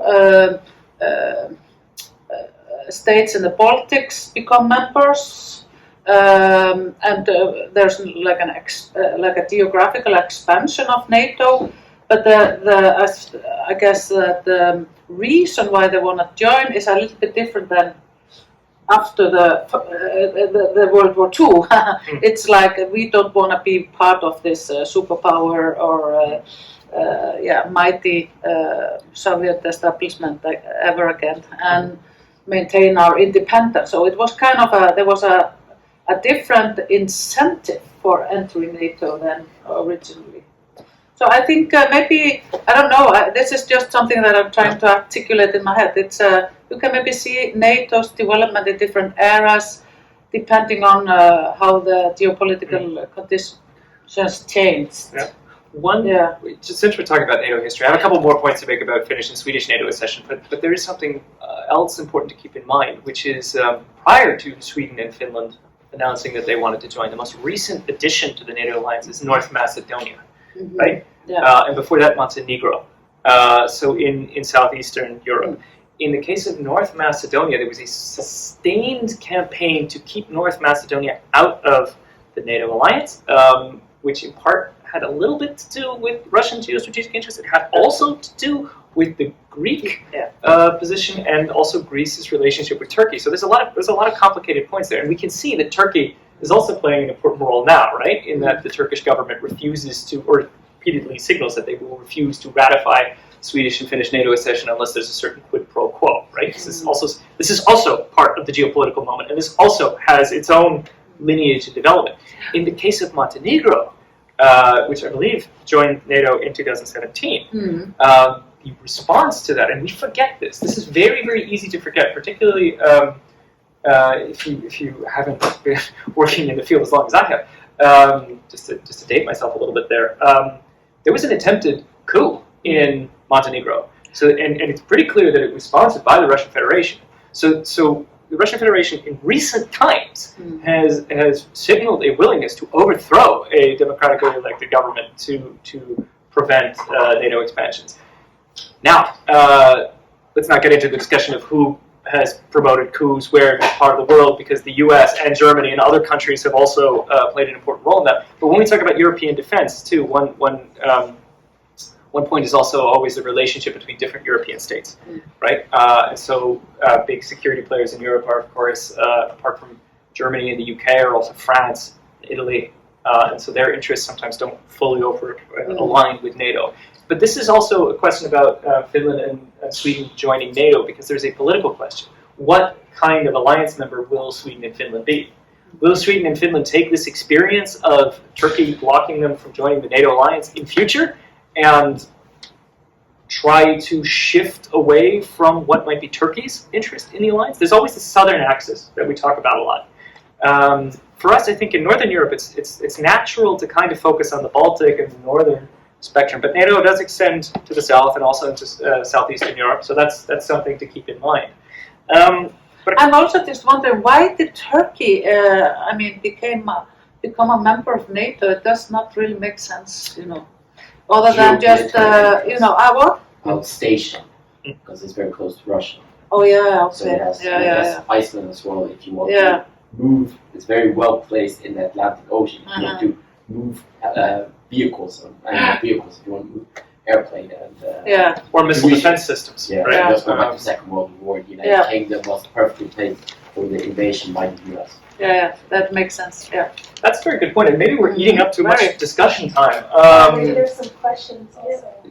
Yeah, so we can talk more about this, but maybe we'll leave it at that, and then if you guys have more questions, you can come up to us at lunch or whatever. So that was like all the topics for the panel. So now the floor is open to questions. If anyone has any questions, it would be great to ask them. Well, I can just, regarding the Architect Council, I believe that the only ones who have a voting right are, the nation states, per se. Yes. And people who come from Sweden or Finland, we like to say we really care about what the indigenous people have to say, but how much, and you mentioned there in the paper, it starts with we really much care about the indigenous, but when it really comes to these big decisions, how much of an influence we actually have in regards of decision making, and then moving forward when it's going to become even more and more important on the geopolitical influence, and we see now the war that's happening now has a direct influence by trying to eliminate Russia from discussion. Yeah, so long story short, how much influence do they actually have, and how much do even countries such as Sweden, Finland, Norway, how much do they actually care about what they say, and what is good? They're just trying to do good media, but behind the doors. I think it's a very good question, and I think if you look at the history of Sweden in terms of the Arctic North, the Arctic North has always played the role of being sort of the security outpost for Sweden, and it was a genuine interest of the king to maintain the borders to the north. So it's a national security issue primarily, but I think during Arctic Council existence, maybe the role changed a bit in terms of there was all of a sudden an interregional governance mechanism that was only advising. It did not really have any direct influence into national politics. So you see when decisions are being made in the Riksdagen that it is primarily national interests that are valid in the Swedish context. And and this makes things very complicated for the indigenous, the Sami population, also because in a comparative perspective, Norway is really the front runner of securing rights for the indigenous populations, whereas Finland and primarily Sweden halts behind. And so you sense it's a long-running frustration and in some cases anger about not being heard when you hear from the Sami groups. It also has something. I mean, it's like how the national legislation influences these groups in terms of how they organize. It's also very interesting to study. I mean, here in Sweden, they Sami herders have to create corporations to be able to maintain their lifestyle, and whereas you have some other constitutional or legal entities in Finland and in Norway. So it's that itself is interesting how they are supposed to be organized. Yeah. Yeah, and just to add on to that, so actually, so the Arctic Council, when it was created, actually it was largely also pushed through the activism of indigenous and advocacy groups across the Nordic countries. So I think that the Arctic Council was created a lot for this push, and that's interesting because whereas states have their borders, indigenous groups are not so clearly defined. Their geographic, sociological borders. They, again, the Sami people. They span the different countries. So it's an interesting so one research area that has not been focused on much is kind of indigenous people and their contributions to geopolitics and security in the Arctic. That's something that's not largely researched, and it's something I would like to research. And it's interesting because I looked at statements before, so when Russia invaded Crimea, there were pushes within the Arctic Council from indigenous people, their permanent participants, who made statements pushing for the Arctic Council to keep cooperating, to keep regional cooperation despite tensions, geopolitical tensions. And when Russia invaded Ukraine this time, prior to the invasion, there were again statements at the Arctic Council by indigenous representatives pushing again to remember that there are indigenous people in Ukraine, there are indigenous people in the region, and that we should remember this. They also pushed for the cooperation, but ultimately the decision, for example, for the Arctic 7 to pause Arctic Council activities was taken without prior consultation of the indigenous people in the Arctic Council. And this was one of the first times that, because they are included, they're at the table, but at the end of the day, they don't have voting rights. And that's a huge difference. Like when you say that they have full powers, and during the meeting where I met Julian, it's funny because there was the Arctic ambassador for Sweden, Arctic ambassador for Norway or Finland, and they were talking about this decision of the Arctic Council to pause activities, and they're talking about the state level. And then I was like, since I had this interest, I asked him, how did the permanent participants react when this decision was taken? And I think it was very tense, the response. I mean, it's I think so too. I mean, he really was offended. He said, what do you mean to suggest they are at the table, they are permanent participants, they are in the decision. And then another one said that actually, the Swedish one, I think she said that there were statements by permanent participants in response to this decision. So that made me think, okay, let me look into those statements. And the statements actually were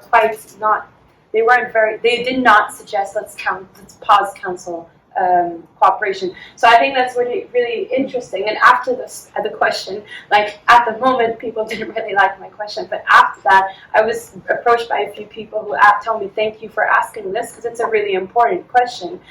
So I think their input is there. Everyone acknowledges them in the statements, and I think it's, and again, also, by the way, I have not done field research yet with indigenous people, so I think I cannot speak at all on behalf of them, because it's really, until you do the field work and you speak, you cannot really say on their behalf. I'm no way an expert on indigenous perspectives, but from what I've looked at statements, it's interesting that they are pushing for continued regional cooperation when the states paused it. I think it's worth looking more into the connections between indigenous people and geopolitics, because I think their focus more is on environment, on their scientific contributions, but not so much their geopolitical contributions. And you see it everywhere. They've pushed against renewable energy projects. They've pushed, for example, I don't know if you've heard of the seal ban. That was extremely controversial.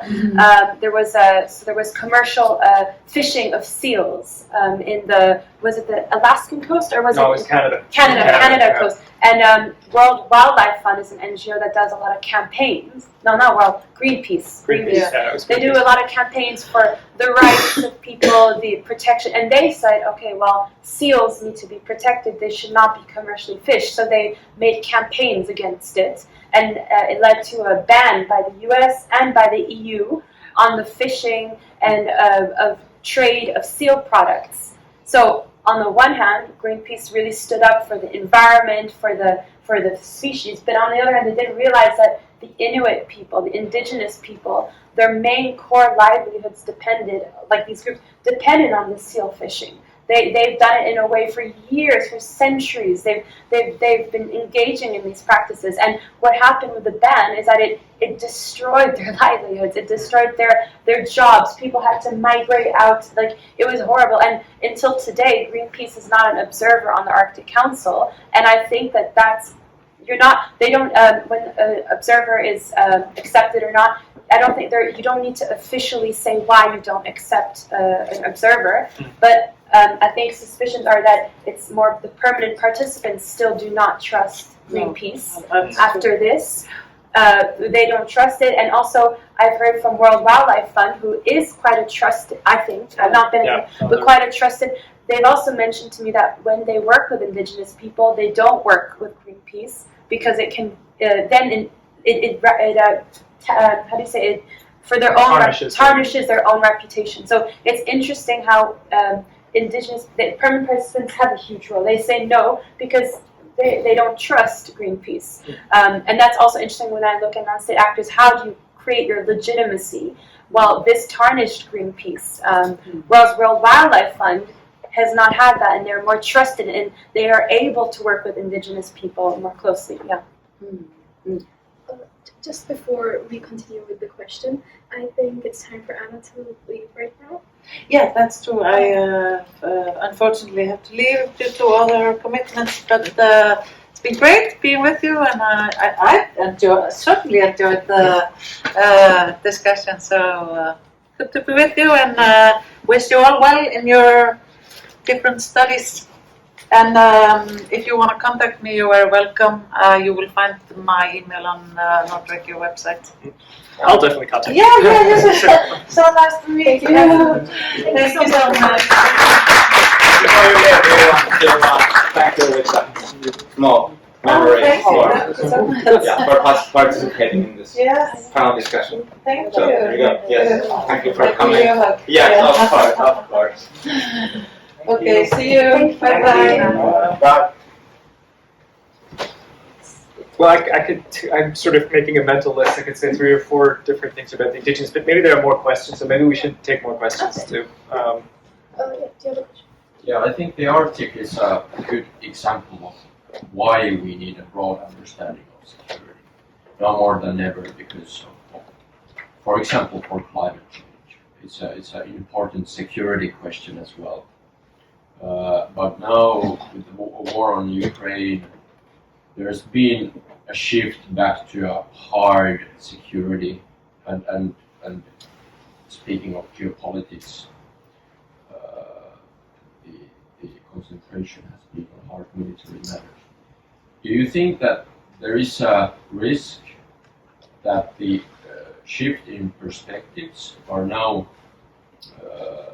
for a while at least, and the concentration is away from the broad and away from the environmental issues when thinking about security and when thinking about the Arctic as well? Is the risk that there is not enough attention in those matters when all the attention goes to the military and hard security aspects? Do we want to collect a couple of questions and then sort of try to... Are there any more questions? also feeding into NATO, how does the NATO approach the resource conflict? Do they have an opinion? Are they going to in any way like have a say? Just also bearing in mind that the US is such a major stakeholder, a key supporter. We're sitting around one day. I would like to explore a little bit more, like knowing more what type of allies Finland and Sweden would be within NATO. Oh, okay. So I can try to respond to some of those questions, and maybe we can amalgamate them. I don't know. Like, do we have to leave this room at exactly 12? No, I don't think so. Okay. I have a reputation for being very long-winded, as you guys, I'm sure, have figured out already. So if I go on too long, Avantika, I really need you to kind of cut me off. This is a very interesting topic.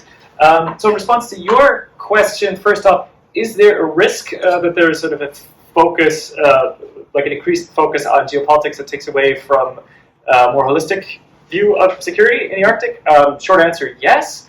Long answer, and maybe to connect it a little bit with our discussion about the indigenous, I think there is sort of a concern about lack of maybe lack of like personnel building resources in the Arctic, right? When we talk about the Arctic, this is an area where you have 4 million inhabitants, depending on how you kind of how you measure it. Many of whom are indigenous, right? And it is a very sort of important approach to sort of include indigenous people in these discussions, right? And there's always like a little bit of a moment of tension, right? Because you don't want to speak on behalf of the indigenous, but you also don't want to ignore the indigenous and kind of say, okay, well, we need to only talk about the nation states in the Arctic and not about the indigenous people. And so there's a lot of discussion about indigenous knowledge. Increasingly, gradually, very slowly, there is also a discussion about providing capacity building resources for like indigenous political organizations. And it's also a little bit of a sticky issue. So also because we're being recorded, I don't want to sort of be quoted out of context here, but different indigenous groups in the Arctic are working from sort of they're coming from a different base, right? So, for example, Greenland has different types of institutions, say, than indigenous people in Russia perhaps have access to. And one sign of this is the opening of a US consulate in Greenland, and then an EU consulate in Greenland, right? And there is a desire to kind of include indigenous peoples and representatives of Arctic communities in kind of capacity building. And I think it is a little bit to counteract exactly this point, right? That we become so focused on hard security that we forget about everything else.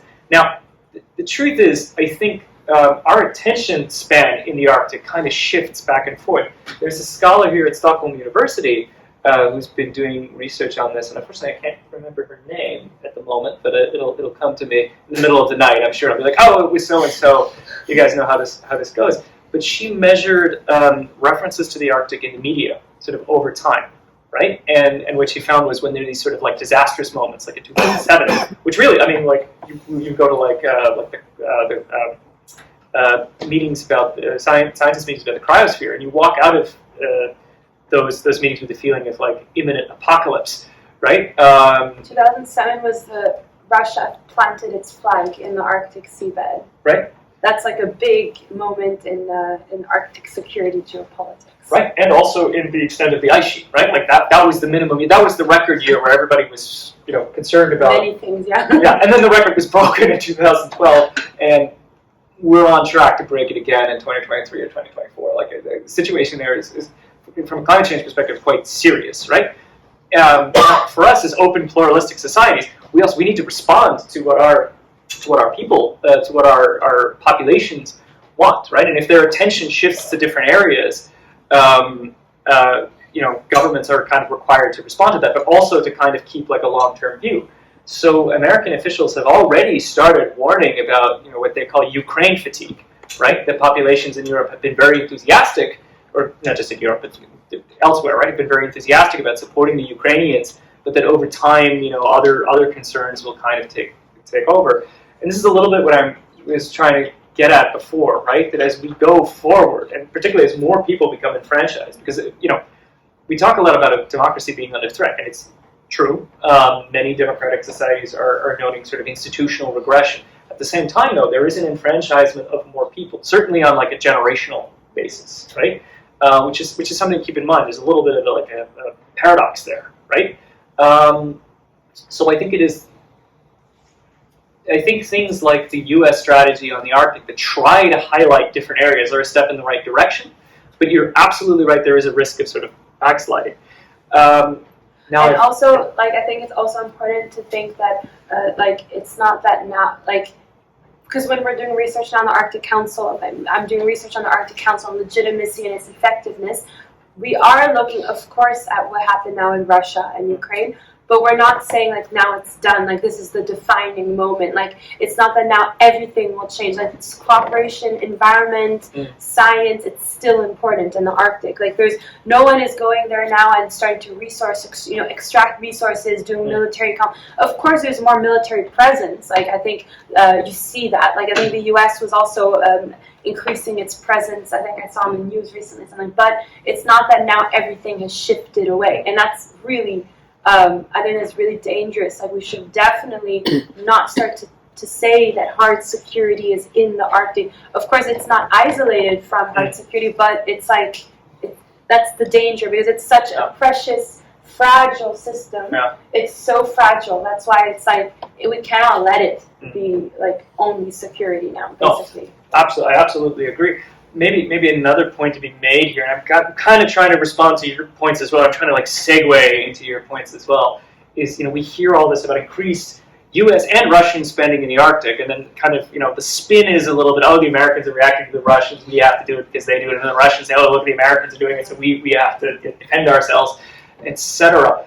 An important thing to keep in mind, and there is this idea that the melting ice makes the Arctic more accessible, so it's more like the rest of the world. But this is not true.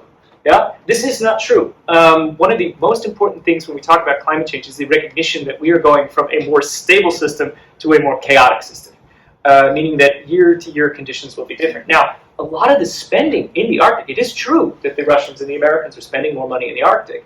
And the Russians are opening Cold War bases and this type of thing. But a big part of the actual funds, the actual money, is spent on just keeping things the way they are, right? Think about an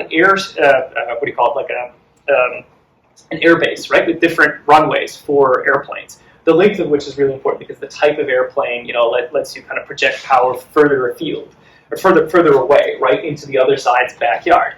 Now, those are built on permafrost. And what happens to the permafrost when it gets warmer? It melts away, and it melts from different directions. So you get, a landing or an airfield that suddenly collapses, right? So you have to spend money on maintaining that airfield. So in fact, climate change is making it more expensive to be in the Arctic, not less expensive. I mean, I'm kind of talking in absolutes here, right? Take it with a grain of salt. And some installations are easier to do. Some installations are more difficult. So these are complex issues. In response to your question about the natural resources, right? A lot of our NATO discourse and a lot of our NATO debate now focuses on the Madrid summit, right? This recent meeting where Magdalena at the time, the Swedish Prime Minister, met with Erdogan in Madrid, and so there was this effort to facilitate Sweden and Finland's accession to NATO. It gets overlooked a little bit by the other points, at least by us when we're in Sweden, right? It's natural to think about Swedish national interest or the Finnish national interest. A lot of what was emphasized in the Madrid Declaration was climate change, right? Very specifically, linking these two areas and saying, climate change is real and we need to do this. Now, you could be a cynic and say there is a side of the debate that wants to advance hard security that is kind of using climate change almost to greenwash, like a hard security approach. But honestly, I don't think that's what's happening. I think there is an understanding that climate change has a very wide set of effects, and so at least having working groups on climate change for NATO or for any security establishment, for any military establishment. Because when we talk about hard security, right, we're sort of talking about the military, right? Even though it's not always just the military. But for militaries to understand this. By the way, for a long time, some of the largest investors in green technology, a long time ago, were military establishments, right? They didn't want to be dependent on, particularly on oil, right? Because think about the geopolitics at the beginning of the century, right? And oil. But another point that comes up a lot is resilience and total defense, right? So how do we, not only how does the military protect the population, but how does the population become part of national defense? And here the Swedes and the Finns are leaders. Yeah? For a very long time, Sweden and Finland have emphasized this ability to, to cooperate with the population in response to a threat from a foreign state, or to a geopolitical threat. And so the Swedes and the Finns, it is argued that the Swedes and the Finns can help other NATO countries do this. Now, the realities of Sweden and Finland are, when you think about it, like relatively low population density, right? Concentrated in a sort of a handful of cities, your Gothenburgs, your Stockholms, your Helsinkis, right? But even so, there is that kind of planning, right? They're almost like defense and death kind of thing. That probably wouldn't work in a country like Germany, where you have 84 million people, or 83, or however many of us there are now, in an area that's roughly the same size as Sweden, but has a totally different sort of infrastructure set up. But these are challenges that are going to be there in the future, right? How do we promote total resilience? How do we respond to not one disaster or two disasters, but like 15 disasters at once? Yeah, and just a final note, I think we had so the the Defense University here in Sweden, and the one in the US is also one like this. And we had a meeting with them, and they were discussing exactly this, that NATO is looking at how to increase its attention to climate-related security risks, because my team at SIPRI, we do that. So I think it's really important that although there's security, they're looking at climate change increasingly, and they've just opened up their new Center for Climate Security and in Canada? I think it's in Canada. Canada. NATO has opened up a Center for Climate Security. So, and they were asking us, like, how should we pay? It was the U.S. and it was, they were asking us, how should we increase our attention to climate-related security risks, especially in the Arctic, with Finland and Norway's accession. So the fact that they were asking us for this input, and the new center has been created, I think it shows that it's not being pushed to the side. It's just part of it, and people are like, NATO is recognizing that it's something that they need to increase their engagement on. Okay. Well, I hope that answered the questions. Thank you, Emilie and Julian, for joining us in this panel. And we're, again, very lucky and glad to have you and give us such a unique and critical insights on the topic of the Arctics. Thank you so much. Thank you. Thank you. Thank all of you.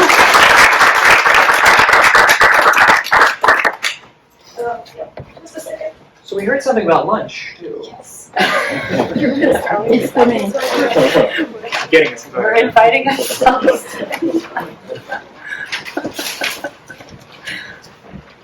Oh, thank you so much. Oh, it's so sweet. Thank you very much. Thank you. Oh, this is so nice. Really nice of you guys. Yes. Thank you so much. So it's a great privilege to come talk with you guys. And if you have any follow-up questions, if you want to get in touch with us, I have tons of business cards. I think Emilie does as well. I forgot my business card, but we can connect on LinkedIn. If you have any questions about this or SIPRI or working there, let me know. So yeah.